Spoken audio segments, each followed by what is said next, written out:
Welcome to Ahavas Yisrael Daily. We're still in the 8th chapter.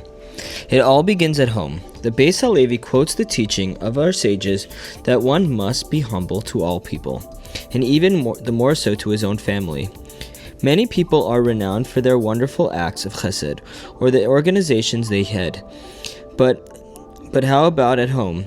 Does their benevolence, warmth, and care still exist when they are out of the public eye? Does their Rav Yehuda Ades, the Rosh Yeshiva of Yeshivat Kol Yaakov, related the following incident.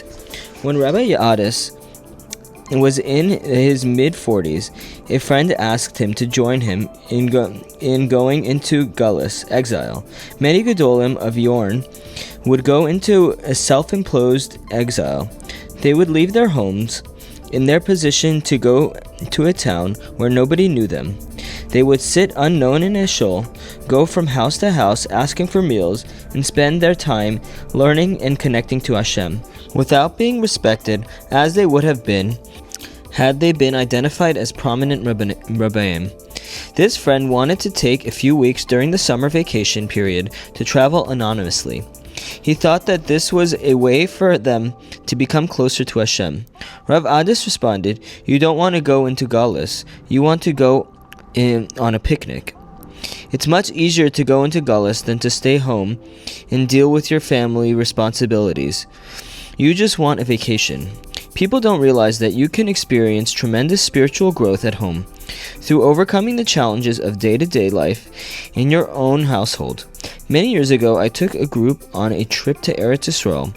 We went to Meron on Lag BaOmer, and from there, we went straight to Rav Ades' home. We excitingly told him all the different things we had done, and we mentioned that we had gone to the Arizal's mikvah in Tzfas. There are various segulos and mystical concepts that are associated with the holy mikvah. Rav Ades quipped that every time you walk into your home, when you open the door, imagine that you are diving into the Arizal's mikvah. The Arizal's mikvah is very cold, and you have to get ready for the change in temperature.